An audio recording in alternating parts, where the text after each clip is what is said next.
Hi guys, what's up? Welcome back to today's video. This is Sonia and you are watching Sovix vlog. Australia में study के लिए fab intake तो देखिए अब हो गया है खत्म। तो इन एनी केस अगर आप फैब इंटेक में ऑस्ट्रेलिया मान लीजिए आना चाहते थे और अगर आप नहीं आ पाए हैं तो अब आपके पास एक जो मेजर इंटेक बचा है वो बचा है जुलाई इंटेक। सो गाइज ऑस्ट्रेलिया में स्टडी के लिए यही दो मेजर इंटेक होते हैं, एक होता है फैब इंटेक और एक होता है जुलाई इंटेक, जिसमें सबसे ज्यादा स्टूडेंट्स आते हैं। और इन दोनों ही इंटेक में एक्चुअली क्या होता है कि एक तो मेजॉरिटी ऑफ यूनिवर्सिटीज में कोर्सेज अवेलेबल रहते हैं, यानी कि ये कि आपके पास यूनिवर्सिटी चूज करने के भी बहुत सारे ऑप्शंस होते हैं और सेकेंड ये कि कोर्स चूज करने के भी आपके पास काफी सारे ऑप्शंस होते हैं। बाकी भी देखिए कुछ कुछ यूनिवर्सिटीज हैं जो कि इन बिटवीन स्टूडेंट्स को लेती रहती हैं, बट यही होता है कि फिर उस केस में हो सकता है कि आप जिस यूनिवर्सिटी में जाना चाहते हैं वो यूनिवर्सिटी कोर्स प्रोवाइड नहीं करवा रही हो, या फिर ये होता है कि भाई जो कोर्स आपको चाहिए वो आपको नहीं मिल पा रहा हो। तो इसीलिए यूजुअली फैब इंटेक और जुलाई इंटेक, तो इन्हीं दो इंटेक में जो है ऑस्ट्रेलिया में भर भर के इंटरनेशनल स्टूडेंट्स आते हैं। तो गाइज फैब इंटेक अगर आपका इन एनी हाउ किसी भी रीजन से मिस हो गया है तो डोंट वरी, जुलाई इंटेक में अभी पूरे 4 महीने बाकी हैं। अभी है मार्च, तो मार्च अप्रैल मई जून, आपके पास पूरे 4 मंथ्स हैं कि आप बिल्कुल स्क्रैच से भी जुलाई इंटेक के लिए अपने आप को प्रिपेयर कर सकते हो। तो आज की वीडियो में स्टेप बाय स्टेप मैं ये चीज बताऊंगी कि कैसे आप लोगों को जुलाई इंटेक के लिए अपने आप को प्रिपेयर करना है। सो गाइज मोस्टली जो यूनिवर्सिटीज हैं वो भी रिकमेंड करती हैं कि आपको जिस भी इंटेक के लिए आना है आप उससे एटलीस्ट 3 मंथ्स पहले जो है एप्लीकेशन यूनिवर्सिटीज में करना स्टार्ट कर दें। तो गाइज आपको अभी से अपनी जो प्रिपरेशन है वो स्टार्ट कर देनी है। सबसे पहला काम तो आप लोगों को ये करना है कि आइल्स के लिए अगर अभी तक भी आप लोगों ने अपना एग्जाम बुक नहीं किया है तो सबसे पहले तो ले लो आइल्स की डेट, ठीक है, और उसके लिए अपनी प्रिपरेशन स्टार्ट कर दो। आइल्स में भी अब स्टूडेंट वीजा के लिए जो बैंड उन्हें रिक्वायर्ड है वो है 6 बैंड इन आइल्स, और अगर आप पीटी ही देते हैं तो उसी के इक्विवेलेंट बैंड चाहिए। बाकी इस डिपेंड कि देखिए आप क्या कोर्स चूज कर रहे हैं। अगर आप टीचिंग, नर्सिंग, कुछ इस तरह का कोर्स ले रहे हैं, मेडिकल वाला कोई कोर्स ले रहे हैं, तो वहां हो सकता है कि आपको 7 या फिर 7.5 बैंड की जरूरत हो। तो सबसे पहली तैयारी तो हो गई इंग्लिश की। उसके बाद ये है कि हाँ भाई एप्लीकेशंस करनी स्टार्ट करनी है। तो उसके लिए आप लोगों को क्या करना है, सबसे पहले तो करो यूनिवर्सिटी का सिलेक्शन कि भाई आपको किस यूनिवर्सिटी में जाना है। अगर आपने स्पेसिफिकली देखिए एरिया चूज कर लिया कि भाई हाँ आपको सिडनी में जाके स्टडी करनी है या मेलबर्न में जाके स्टडी करनी है या आपको किसी रीजनल एरिया में जाके स्टडी करनी है, तो आप एरिया वाइज देख सकते हो कि भाई कौन कौन सी यूनिवर्सिटीज जो है मेलबर्न के अंदर आती हैं या सिडनी के अंदर आती हैं। तो फिर आप उन यूनिवर्सिटीज में चेक करो कि जो कोर्स आप स्टडी करना चाहते हो वो कोर्स अवेलेबल है या नहीं है। इस इंटेक का फायदा यही है कि आपको मेजॉरिटी ऑफ यूनिवर्सिटीज में अपने पसंदीदा जो कोर्स है वो मिल जाएगा। क्योंकि कई बार क्या होता है ना, देखिए जो कोर्स आप करना चाहते हैं वो जिस यूनिवर्सिटी में आप चाहते हैं वो यूनिवर्सिटी ना दे रही हो, लेकिन जो यूनिवर्सिटी दे रही है उसकी फी जो है काफी ज्यादा हो। बिकॉज देखिए फी का डिफरेंसेस भी यूनिवर्सिटी टू यूनिवर्सिटी डिफर करता है। तो इसीलिए यह है कि भाई इन बिटवीन आप किसी और इंटेक में आए, इससे बेटर है कि आप जुलाई इंटेक के लिए अपने आप को प्रिपेयर कर लें, आपके पास इनफ टाइम है। एंड गाइज जब आप यूनिवर्सिटी और कोर्स देख रहे हो ना तो do as many applications you can. ऐसा नहीं है कि भाई एक यूनिवर्सिटी में कर दिया और उसके आउटकम का ही आप लोग वेट कर रहे हैं। आप सॉर्ट आउट कर लो कि हाँ भाई इन 3-4 यूनिवर्सिटीज में मैं स्टडी कर सकता हूँ, कर सकती हूँ, और उन सब में एप्लीकेशन कर दो। बिकॉज मोस्टली यूनिवर्सिटीज में एप्लीकेशन का कोई चार्ज नहीं होता है, तो आपका कोई पैसा वहां पर नहीं लग रहा है, ठीक है।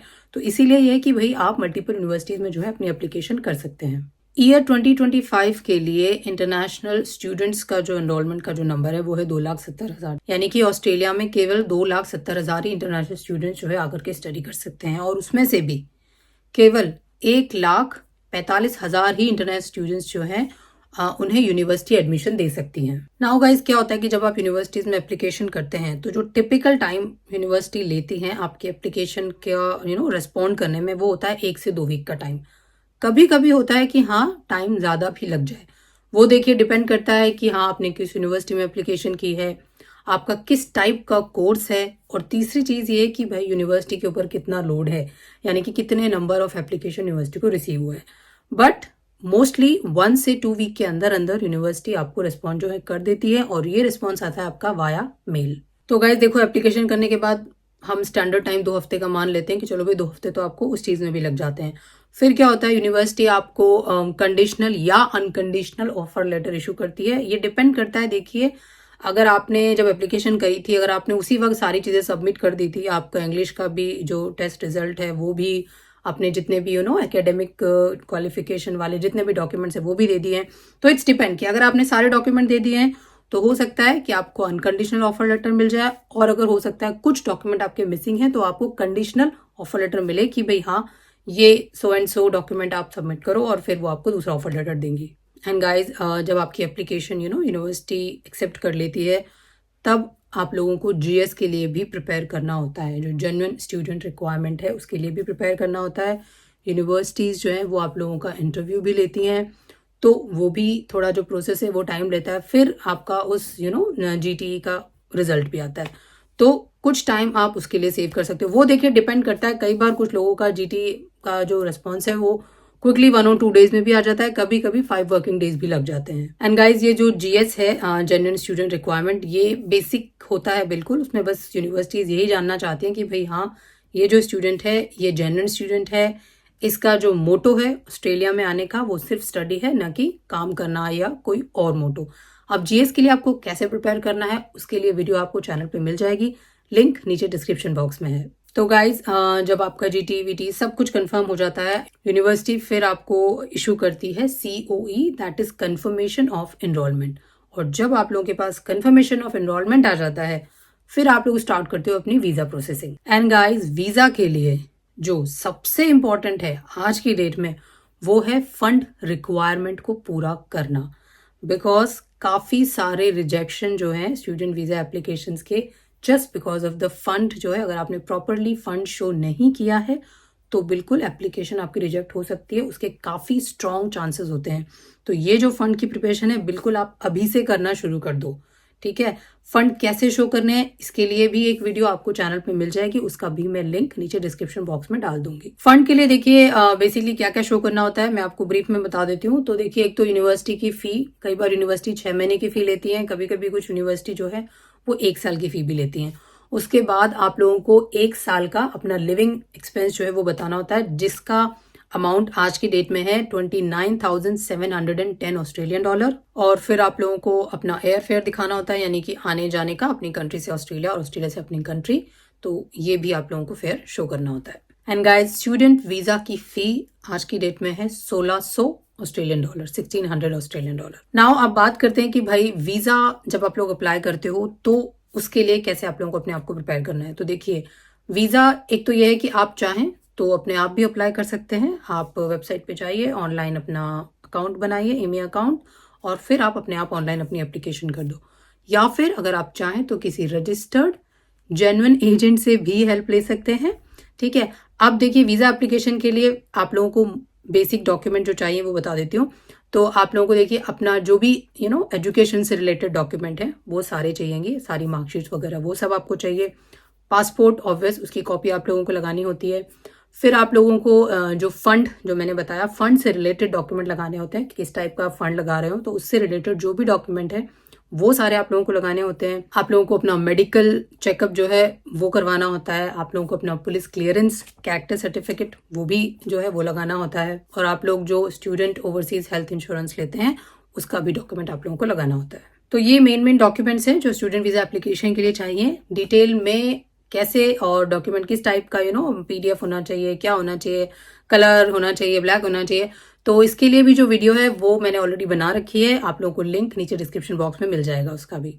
अब बात कर लेते हैं कि भाई वीजा अप्लाई करने के बाद कितना टाइम लगेगा। तो देखिए, जो स्टैंडर्ड एक टाइमिंग है वो है 4 to 6 वीक्स का टाइम, ठीक है। ये टाइम एक स्टैंडर्ड टाइम है जो लगभग लग जाता है। अब यह है कि कई बार स्टूडेंट का वीजा विद इन 2 वीक्स भी आ जाता है, कभी कभी कुछ लोग 2-2.5 महीने या 3 महीने का टाइम भी लग जाता है वेटिंग पीरियड में। तो इसीलिए ये कि भैया आप लोग जितनी जल्दी एप्लीकेशन कर सके, well and good for you. आज की डेट में जो स्टूडेंट वीजा एप्लीकेशन का प्रोसेसिंग टाइम है उसमें थोड़ा सा चेंज आया था। वो ये था कि जब मिनिस्ट्रियल डायरेक्शन 111 आई थी, MD 111, तो उसके अकॉर्डिंग ये हुआ है कि जो यूनिवर्सिटीज को एक्चुअली कुछ स्टूडेंट्स अलोकेट किए गए थे, ठीक है। तो उसमें से उन्होंने ये कहा है कि अगर यूनिवर्सिटी अपने अलॉटेड नंबर, जो भी मान लीजिए किसी यूनिवर्सिटी को 1000 बच्चे लेने हैं इंटरनेशनल स्टूडेंट्स, और उसका 80% थ्रेशोल्ड अगर यूनिवर्सिटी ने रीच नहीं किया है, यानी कि 1000 थे और 800 अभी नहीं हुए हैं, ठीक है, तो उस केस में तो क्या होगा कि उस यूनिवर्सिटी में जो भी एप्लीकेशन आप लोग करोगे उसकी प्रोसेसिंग होगी फास्ट, यानी आपको जल्दी मिलेगा रिजल्ट, ठीक है। लेकिन जिस यूनिवर्सिटी में आप एप्लीकेशन कर रहे हो वो यूनिवर्सिटी अपने थ्रेशोल्ड पर पहुंच गई है, मतलब भाई उस यूनिवर्सिटी के तो हो गए 900 के आसपास बच्चे पूरे, तो उस यूनिवर्सिटी में जितनी भी एप्लीकेशंस होंगी उनका जो प्रोसेसिंग टाइम है, उनको एप्लीकेशन को जो ट्रीट किया जाएगा वो एक स्टैंडर्ड प्रोसेस से ट्रीट किया जाएगा, मतलब वो फास्ट नहीं होगा, वो स्टैंडर्ड तरीके से होगा। तो उसमें 6 वीक भी लग सकते हैं और 2 महीने भी लग सकते हैं या उससे ज्यादा भी। एंड गाइस, स्टूडेंट वीजा आने के बाद भी तो आप लोगों को कुछ टाइम चाहिए, 2-4 दिन या हफ्ता 10 दिन चाहिए ना अपनी शॉपिंग करने के लिए, ठीक है ना भाई। ऑस्ट्रेलिया आ रहे हो तो आपको पता होना चाहिए ना क्या क्या सामान लेकर आना चाहिए, क्या क्या आप अननेसेसरी ना लाएं जो यहाँ आपको इजीली मिल जाएगा, तो उसके लिए भी आप लोगों को टाइम चाहिए। और हाँ, ऑस्ट्रेलिया आने के लिए आप क्या ला सकते हैं क्या नहीं ला सकते हैं, तो उसके लिए भी वीडियो का लिंक आपको नीचे डिस्क्रिप्शन बॉक्स में मिल जाएगा। तो गाइस, अगर आप ओवरऑल ये सारा टाइम पीरियड कैलकुलेट करेंगे ना तो 3 महीने का टाइम तो कम से कम चाहिए ही चाहिए। 2 महीने देखिए अगर मैं स्टूडेंट वीजा आने में मान लूं और 1 महीना में ले लेती हूँ कि चलो भाई सारी यूनिवर्सिटी की जो प्रोसेसिंग है वो होगी, आपका एप्लीकेशन करना, यूनिवर्सिटी का रिप्लाई आना, फिर आपका जीएस होना, इन सब में तो भी 3 महीने तो कहीं नहीं जाते हैं। तो इसीलिए गाइज अभी मार्च चल रहा है, जुलाई इनटेक में पूरे 4 महीने हैं। अगर आप स्क्रैच से भी अपने आप को प्रिपेयर करेंगे तो भी आप जुलाई इनटेक में बहुत आसानी से ऑस्ट्रेलिया में आकर के अपनी स्टडी कर सकते हैं। So that's all for today's video guys. फिर से मिलूंगी आपसे एक नई वीडियो के साथ, एक नए अपडेट के साथ। तब तक bye bye, take care. And हाँ, अगर आपके कोई भी क्वेश्चंस हैं, डाउट हैं, तो बिल्कुल आप कमेंट बॉक्स में नीचे लिखकर पूछ सकते हैं। And don't forget to like, share and subscribe our channel.